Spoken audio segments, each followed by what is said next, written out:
And good afternoon. Hi. We'd like to welcome you all to the reopening of our newly renovated Fair Bluff Library.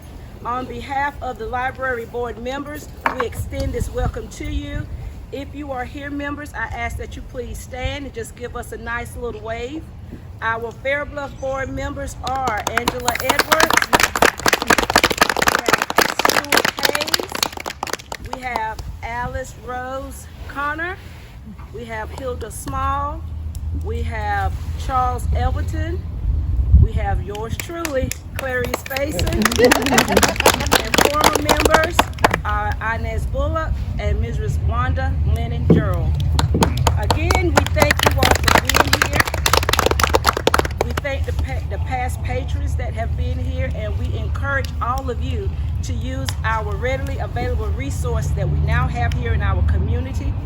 At this time, we will ask Mr. Morris, our library director, to come forth, and he's going to give us some insight on how this project came to pass. So at this time, Mr. Morris, our library director, please come forth. And as he's coming, we ask that as we get to the part for the ribbon cutting, we're going to abide by the CDC guidelines. We ask that you social distance yourselves, and that if you have not been fully vaccinated, we ask that you please wear your mask on the inside. And it's going to be a quick tour, so we ask that you move along and see the beautiful renovated library that we have before us. And last but not least, I love little ones. We will have some bottled water for you if you're interested in it. So at this time, Mr. Morris, will you come forth, please? I tell you what, it's just, it's just amazing this day has come. It's just, time flies, and I look at some of the pictures that's on my phone, and I look at the beams over here, and it just seemed like it was just going to be ongoing.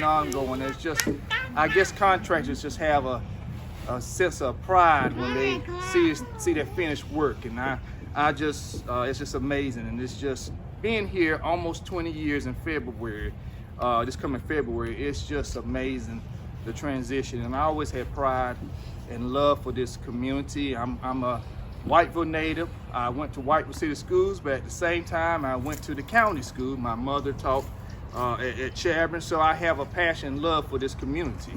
I was just talking about earlier how we would just drive through, going to Florida to see my uncle. We would always stop at this grocery store, and that was a fond memory to me. But anyway, I want to just kind of change some things around. Want to talk a little bit about the history, but I'm going to stop when it comes to the board, because there's something really vital about the board here, and I want to get to that at a later point. This library was in stages to get to this point and through the years. I will be 50 years old in January 28th, and to know that this library first started here when I was 3 years old, and I say here, I mean here in this community, and it was actually chartered in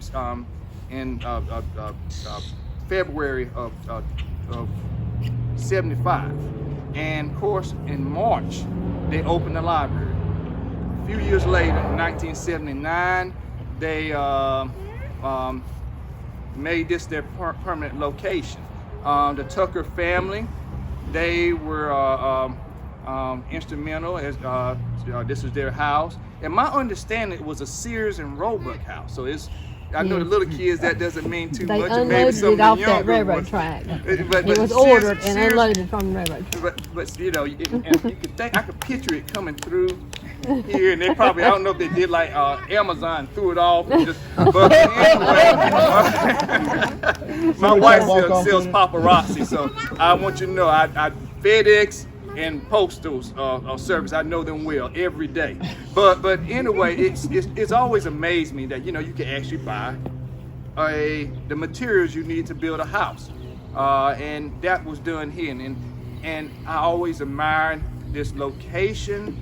I was just talking about earlier how I could just see someone just being out in the porch reading a book. It's just a great location. But in '79, this became the library, and the library board worked hard, and the community worked hard to, build it, to make it. I mean, when I say build it, to build it as a library system, to make it more user friendly for the children. A beautiful location that they can walk here and just walk in and not have to worry about too many cars or byways to stress about. Parents can know that their kids will be safe in this location. So I think this is an ideal spot. One thing that happened a few years ago, back in I think 2012, they did some more renovations, and they had a vision that they want to expand it more. Well, during that time, Senator Raven was kind of nudged. He's being a native of this area. I think his mother was really instrumental on the board here.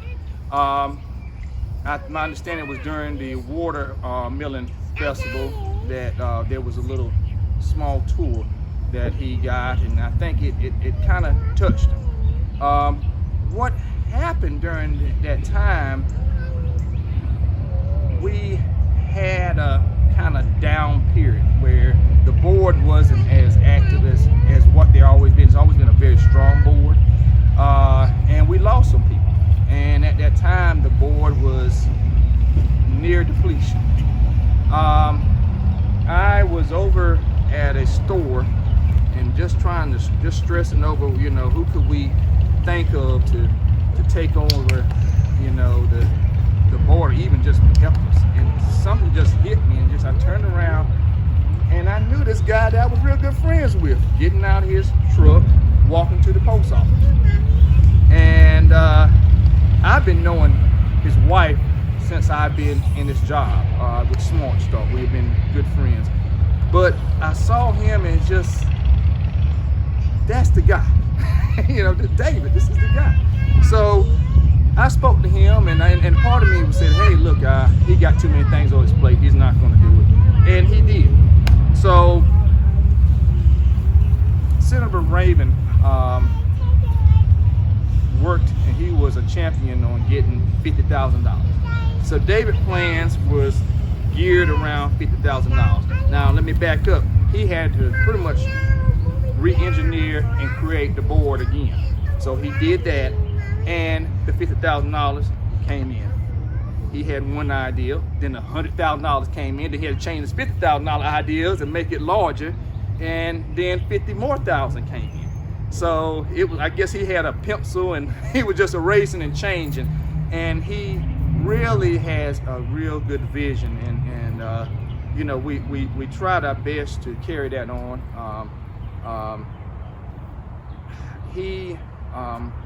On July the 16th, a day before then we met, and that was some of the last things we spoke about, the vision, the library, and it was touching me that that a friend like that is not here anymore.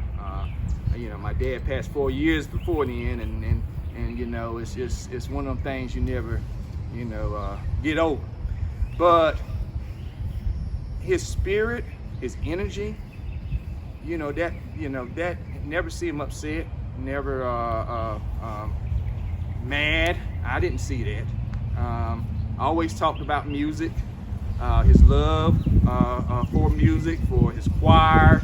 I mean, he was just amazing person. And just looking at these kids, I said, gosh, that DNA is really strong. I just want to we'll get back to that, and we'll go back to the board part. I'm going to say some thank yous, and I'll go back to the board. As I mentioned earlier, Senator Raven, like I said, he was a champion for this cause, so we like to thank him. Joshua Davis, I think between David and myself, we worried him to death, and he really admired David, and and he is with the Department of Cultural Resources, and you know that is a portion where we get our state aid from yearly. You know, so you know we have a good connection with them. But he was really good with trying to make sure we had everything together that is needed for the budget. Also, I want to mention Mr. Al Leonard and Town Council. They were really instrumental in, you know, trying to get us, you know, where we need to be with the bid process. So that was a real lifesaver, and I appreciate the, you know, the town mayor. I really appreciate what you all have done, and also the other things you do all the time, and you know, keeping things in order. Also, J.E. Thompson of Trigon Construction. He really helped us a lot to get us going and getting going quickly, because we had a limited amount of time, and especially during the COVID time, he really stayed on top of the project. Esther Scott gave her a call. We serve on Smart Start as well. Gave her a call, and she wanted to do in the past something for her husband. And Chris was an avid reader. He came here a lot to utilize the library. And Miss Scott said, I want to do something. And so I called and said, hey, let's do something. And she decided to donate enough money for us to get shelter. And was apologetic because of, you know, some of the damage that she had done to her house. She was wanting to do more. And I said, look, this is great, you know, because we had mostly wooden shelves in there, and they served the purpose. They worked for years, but we want to get something that was more, I guess, in compliance to what libraries want us to be now. So she donated the funds to get some metal shelving. Well, the gentleman, David Crisco, I was told by the former librarian at Pender County, hey, give him a call. And I gave him a call. I'm trying to explain to him where, you know, this is. He said, I know where it is. I pass through all the time to go to Myrtle Beach. I know exactly where it is. So I've been to inside the library. So he gave us a great deal. I think for like $5,000, we got $10,000 worth of shelf. Well, not only that, he gave me a call a few months later and said, hey, Morris, I got a deal for you. I got some more shelving. I will bring down that it's just in the warehouse. We got to do something with it. So we got some extra shelving there, and I would say it's close to $20,000-$25,000 worth of shelving in there. And matter of fact, we had so much that we had to figure out what to do with it. So I really thank him as well. Columbus County Maintenance, we had just a little bit of contingency left in the pot, and when we started asking how much things were going to cost, it was way more than what we could afford. And I called Larry Hayes with maintenance, head of maintenance. He said, hey, we'll get the guys over here, and they replaced the damaged railing. They actually filled in. They have ventilation, AC, I guess back in the days, holes in a few areas. It was going to cost about $650 a piece to fill them. They came in, filled them. We threw some paint on it, and hey, you can't even see it now. So I really thank them. And also with Columbus County Solid Waste, they put a big dumpster over there, something they normally don't do for even departments, and they put it there, and that was helpful for us. So I want to just, you know, thank these people, and if I'm forgetting some individuals, Stuart Hayes as well. The board was excellent. Stuart and his son came last week, and it was, the pressure washed this place. I was shocked. I said, I'm in the wrong business. But they came by. I couldn't get here at 9. I got here at 12. He wasn't expecting to be here, but I got here, and they've been here since 9 o'clock. And they pressure washed the library. I mean, it looked like a totally different place. All those things gave us enough money left over to do some minor repairs and painting, like in the porch. We're going to do that very soon. So I really appreciate those efforts. Now, going back to the Bakers, I have something that we had done. I'm trying to think. I think we put the actual plaque in your office. It's right next to Miss Fountain, right next to the refrigerator. Okay, thank you so much. But I want to say that David, his whole world was his family. I mean, that's all he talked about. He talked about his boys, his wife talked about the boys. I knew the boys, and I just met them just a few minutes ago, but I knew about the boys because, you know, the family, I mean, just a love for them and a passion. It made me feel, you know, I thought about my parents, because that's what my mom, that's her whole world. My dad, that was his whole world, his kids. So I could relate to that.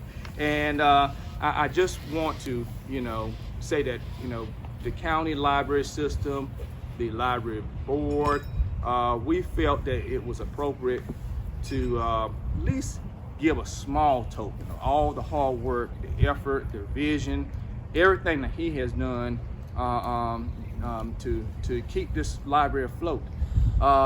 Ms. Fountain, thank you so much. I don't know what I'll do without you. This is going to be a permanent fixture in the library. Also, there's some other things that we're planning to do at the library, and we'll talk about that later. Library boards are important. If we didn't have a library board, or we didn't have library boards at each branch, we can't function. The library board is designed to maintain the building. The library, the county system staffs, we provide books, we pay for utilities and internet, all that good stuff. But if there's a leak, or there's the air conditioning goes out, or lights go out, the board is responsible. And the board was almost gone. It was almost a point of, I guess, extinction, I guess you could say. And that would meant the closure of the library. And David really, he saved us. He saved it. And I think it was a crucial time, given the fact that, we had 2 major storms to hit in a few years, and it was just needed that we just didn't need to lose the library, Not one of my favorite libraries, especially. This is going to go in the library, and it's in memory of David M. Baker, chairman of the Fair Bluff Community Library Association, 2016 to 2019. Thank you for your leadership, vision, and dedication to the Fair Bluff Community Library, Fair Bluff Library Association. There's a few comments in here that I wish was in here, and Columbus County Public Library System, May the 16th, 2021. Thank you so much for just allowing us to have a time with him, for him to be my friend, for him to inspire me and to always give me some type of motivation. And in the same way, I had a great father as well, and they never die. People like that, they're in you. And normally I'll have his ring on with me, but I was in a rush. But I want you to know that he was a special person, and as long as you all carry his dream on, he will continue to be who he is, and always will be in our memories, and always here and alive and living here. So we're gonna put this up, and I got some other things in there that we can look at later on. So I'm gonna shut my mouth and you all carry on. It's my honor today to be here. I want to thank everybody for coming today. What I want to do is read you a story about how David Baker saved the Fair Bluff Rotary Club. It really moves me when I read it. The Fair Bluff Rotary Club started in 1954 by the town's leading citizens of that time. It grew to be a club of pretty good size, but as time went on, it dwindled. David Baker joined in the 1980s, but because of his work schedule, he was not a very involved member.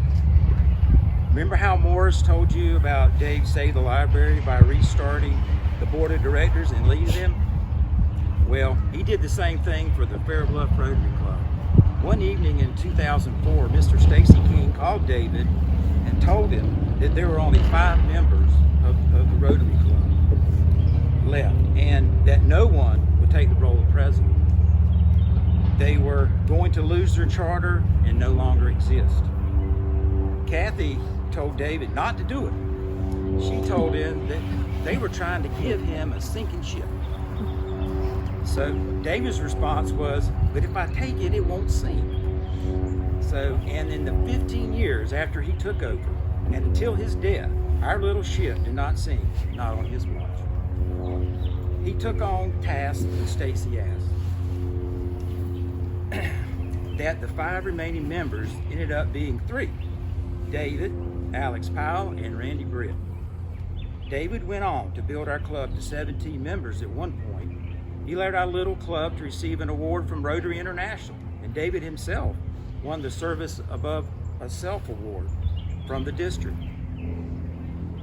David wanted to do good things in this world, and especially in our community. He succeeded. He was a great leader. He saved our Rotary Club. He also inspired our club to continue doing projects that positively impact our community. To honor David, our club has furnished the conference room with tables and chairs. The table has multiple connections, USB, HDMI, Ethernet, phone, and regular power. It is a command center. It will be available for community groups who don't have meeting spaces to gather at no charge. This is important as our town works toward becoming vibrant again. Our club is mounting a plaque designated our contribution, but most importantly is a plaque that honors our former leader who showed us how to live, how to give service above self.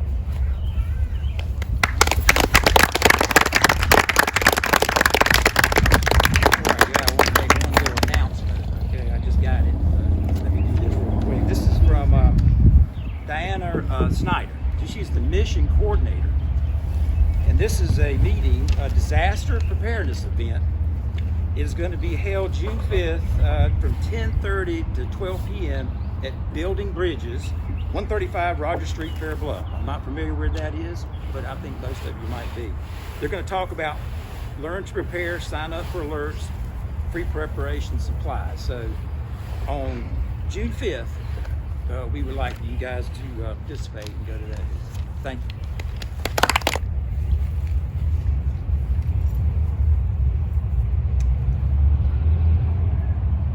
David would be so glad this library project is done. He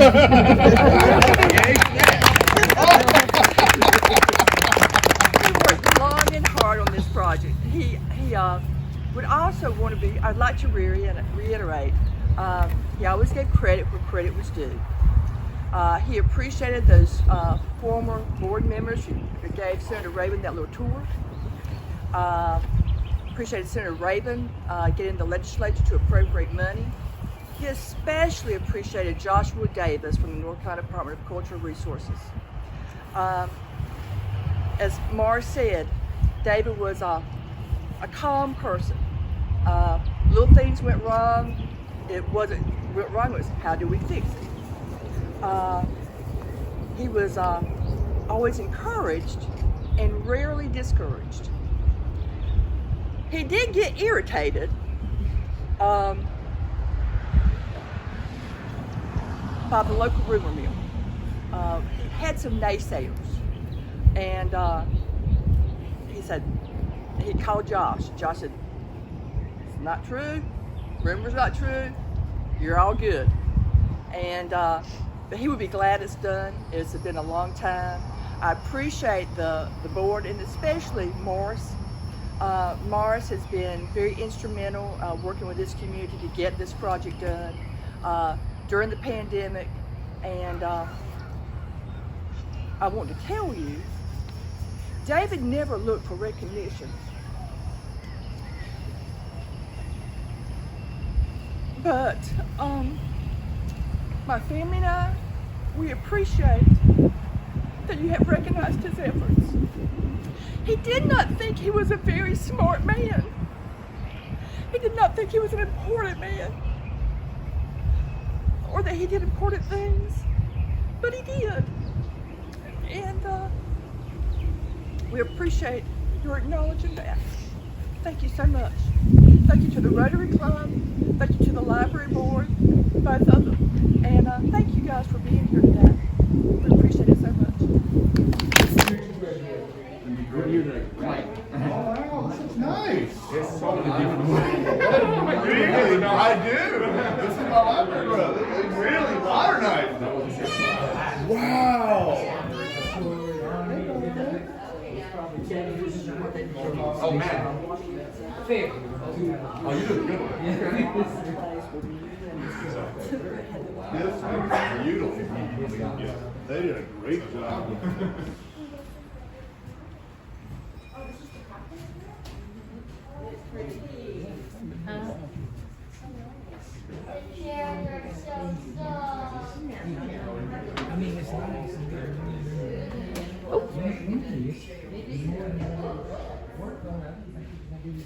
Oh, there's